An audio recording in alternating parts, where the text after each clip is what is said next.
our nation knew.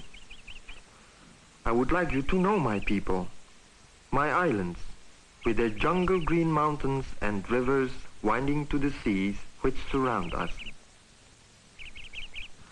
I am Salim, a teacher. When there's no other place, our classes may even meet outside. There are not enough schools. My students, like most of the people, are of many different ancestries: Malay, Indian, Chinese, Melanesian, and mixtures of all of these. But we are all of us Indonesians now.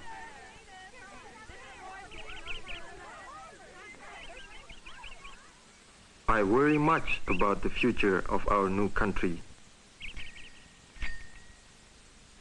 As I leave school in the evening, walking along the shady streets, I often ponder our history and our problems. For over 300 years, we were ruled by the Netherlands. Nearly 80,000 Dutch people lived with us in houses like these. We were called then the Dutch East Indies. They built our cities as they would build a Dutch city, with canals lining the main streets. Dutch banks and trading firms managed our money and business, ran our railroads and communications. They took the wealth of the land, the raw materials, the tin ore, the rubber, the tea, and the oil which they wanted. We were their hands. They were our heads. But now it is different. Since World War II, we have achieved our freedom. We are the Republic of Indonesia. Our own president lives in the palace of the Dutch Governor-Generals.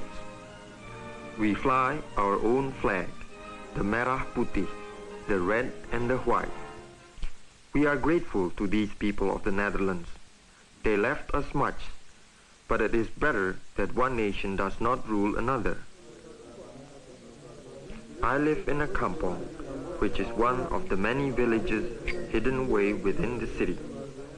Though the kampongs are still crowded, many have moved to homes formerly occupied by the Dutch.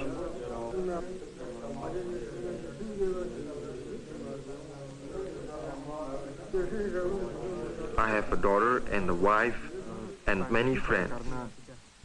We are all interested in the problems of our country. It is sometimes hard for us to agree among ourselves as to what should be done. Only recently, we have decided upon a common language.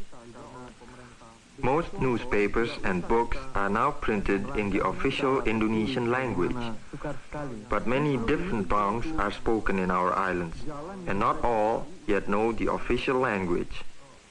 Only 1 out of 3 of us can read and write in any language. We need schools and teachers, thousands more of them, for we know that every part of progress depends upon education. We need schools for adults too. Before independence, we had small opportunity to learn. Most important is the need for trade schools, so that we can learn the skills to produce for ourselves the things which we need. Now, nearly all manufactured goods are imported, and our economy does not produce enough to exchange for all the varied needs of our islands. Nearly 3,000 islands scattered across the equator between Southeast Asia and Australia. 80 million people, the 6th largest nation in the world.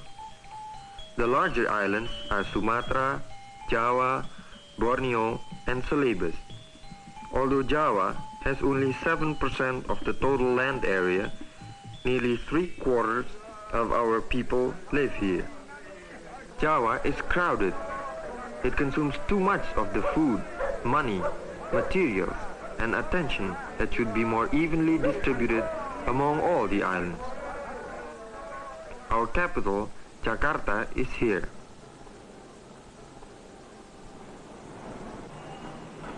The thousands of becaks are the most common means of transportation in the city. Before World War II, Jakarta had only 500,000 people. Now, there are over 3 million. We still use the canals, or kalis as we call them, for bathing and washing clothes. The Chinese population of Jakarta is large, as it is in most cities of Southeast Asia. Competing political parties, including communists, hold frequent parades and demonstrations. Their banners litter our cities. This one protests what they say is American intervention in Asia. But Jakarta is not really Indonesia, for we are a nation of villages tucked away in the valleys and along our thousands of miles of coastline. The sea and the land and the rain provide nearly all the people of the countryside need in order to live. Over 3/4 of all Indonesians are farmers, like Murjono. Breakfast and other meals consist largely of rice, fish and spices. Our families are very close to one another, and often all of the members of a village are related.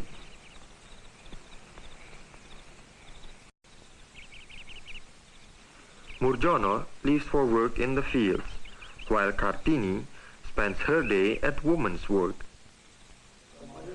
shopping in the market for fruit, vegetables and cooking oil.